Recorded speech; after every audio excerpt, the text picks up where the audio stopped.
Rendez-vous compte, 40 ans que Marseille n'a pas gagné en Gironde, en championnat. C'est une véritable malédiction. Cette malédiction, elle va vous être racontée avec des images fameuses. Vous allez voir comment ça jouait dans les années 90. Ouais, Pierre Gracio.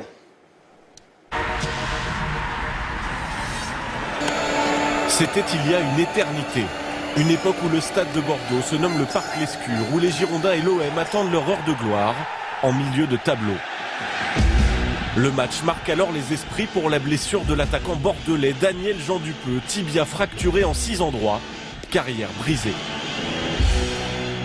Ce soir-là, les buteurs marseillais Marc Berdol et Victor Svinka ne le savent pas. Mais leurs buts deviendront historiques. Ils offrent à l'OM une victoire à Bordeaux.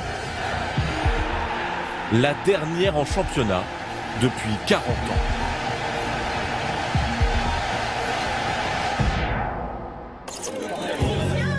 Une décennie plus tard, les deux clubs ont changé de dimension sous l'impulsion de deux présidents rivaux, Claude Bèze à Bordeaux, Bernard Tapie à Marseille.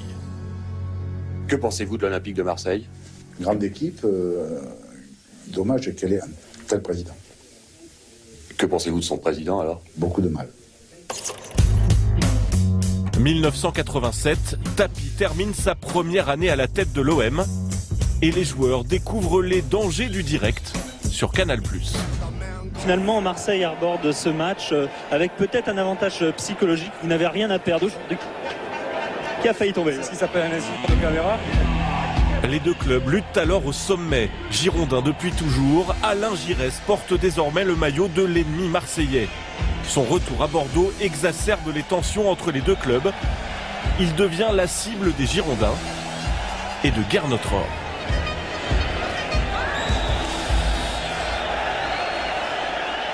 Je tiens à préciser que je suis allé sur le ballon et contrairement à ce que certains joueurs de Marseille ont fait, c'est-à-dire de la boxe, du karaté, etc., moi je fais un geste de footballeur.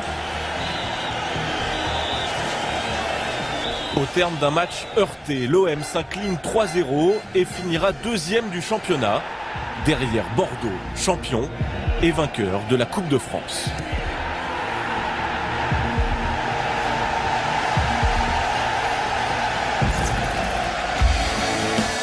Deux ans plus tard, l'entraîneur de Bordeaux se nomme Raymond Goethals, future gloire de l'OM, et les relations ne se sont pas apaisées.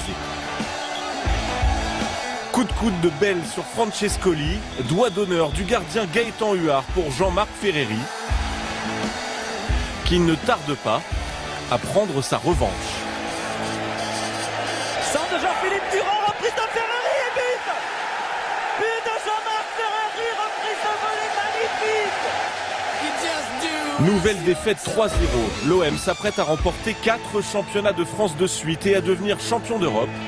Mais l'Escure lui résiste toujours. 8 années se sont écoulées. JPP entame à Bordeaux la fin de sa carrière et l'OM vient de remonter en première division. Plus un choc au sommet, mais toujours une affiche au scénario familier. Face à Coqueuil de nous centre et ce sont les Bordelais qui ouvrent le score. Jean-Pierre Papin remet pour Lambourde, seul face à Coqueuil.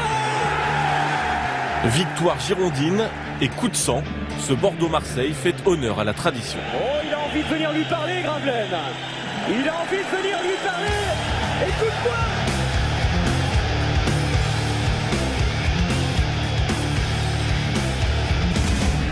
Faut remettre mon geste, c'est pas des jeux de footeux, c'est pas montrer devant tout le monde. Bordeaux s'impose 4-0, sa plus large victoire face à l'OM.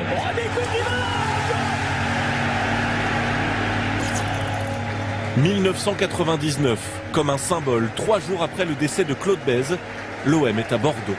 Une minute de silence.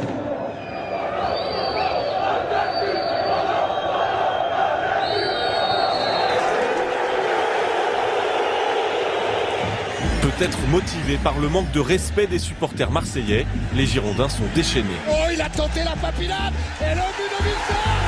Cette saison-là, comme à la grande époque, les deux clubs sont à la lutte pour le titre. Bordeaux surclasse l'OM, 4 buts en 17 minutes, dont un chef-d'œuvre collectif. Tout a une touche de balle avec Victor pour l'instant. Et c'est le 4-1, Bordeaux marque les esprits. L'hésitation, le but. Quand ça va pas, ça va pas. Les Girondins seront sacrés lors de la dernière journée, mais Eli Boep le sait, son équipe vient de faire un pas décisif vers le titre. Un échec parmi tant d'autres pour l'OM qui peut ce soir laisser derrière lui 40 ans de désillusion bordelaise.